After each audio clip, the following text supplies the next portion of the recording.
আজি এয়া কলপচলা আচাৰ বনাবলৈ প্ৰস্তুত কৰিছোঁ। এইখিনি দেখিছে, এইখিনি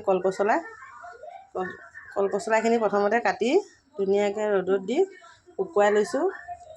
এয়া তাৰ কাৰণে মছলা, এইখিনি জিৰা গুড়ি, এয়া চফ গুটি, এয়া ধনিয়া, আৰু এয়া হৈছে পাঁচফোৰণ, এয়া হৈছে কালজিৰা, এয়া হৈছে নহৰু, আৰু এয়া হৈছে জলকীয়া। আপোনালোকে চাই থাকিব মই কেনেকৈ বনাওঁ। এইখিনি এনেদৰে অলপ ভাজি ল'ব।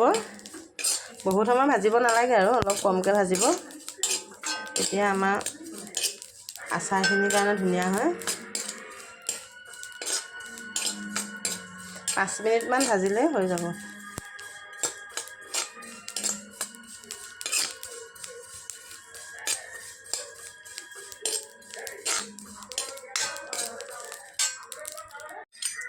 এইখিনি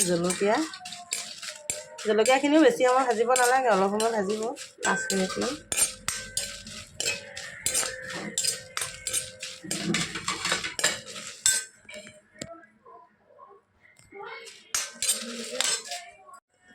নৰসিংহ পাত ল'ব, এইখিনি নৰসিংহ পাত ধুনীয়াকৈ ল'ব।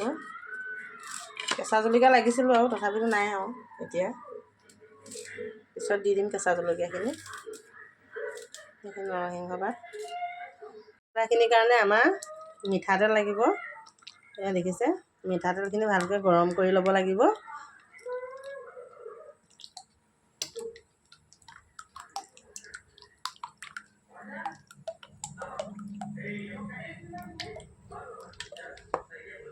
মিঠাতেলখিনি ধুনীয়াকৈ গৰম হ'ব লাগিব। গৰম হোৱাৰ পিছত আমি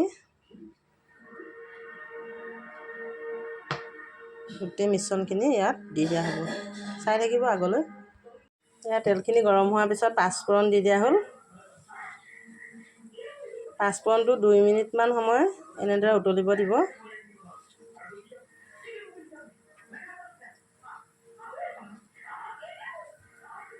দুই মিনিটমান উতলাৰ পিছত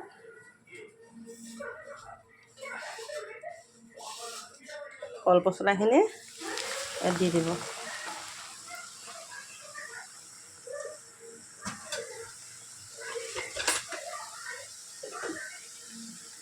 গেছটো কমাই দিব একেবাৰে।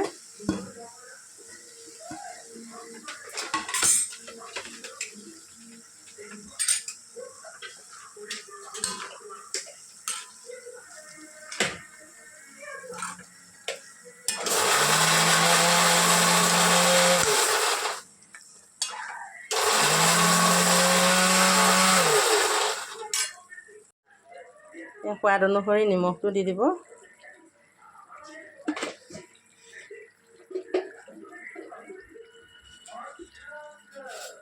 তাৰ লগতে অলপ হালধিও দিব লাগিব।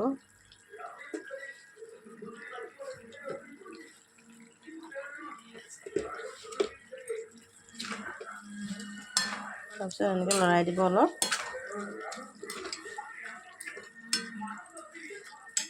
হালধি অলপ দি দিব।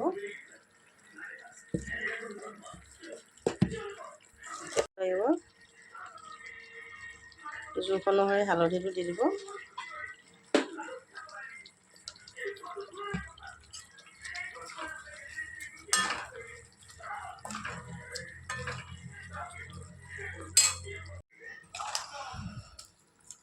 কলপচলাটো বহুত বেমাৰৰ কাৰণে ভাল। আমাৰ যেতিয়া ইউৰিক এচিড হয়, ইউৰিক এচিড হ'লে কলপচলা খালে আমাৰ কমি যায়। আৰু নৰসিংহ খালে আমাৰ নৰসিংহ, আদা আৰু নহৰু খালে আমাৰ হাই প্ৰেছাৰটো কমি থাকে। গতিকে এইবিলাক আমাৰ ঘৰতে পোৱা বস্তু, আপোনালোকে ঘৰতে প্ৰত্যেকে বনাব, খাব, আৰু মোৰ ভিডিঅ'বোৰ চাব, চাই লৈ কেনেকুৱা পাইছে জনাব আপোনালোকে। নমস্কাৰ। এই দুখন ফটো আপোনালোকলৈ আগবঢ়ালোঁ, আপোনালোকে চাব।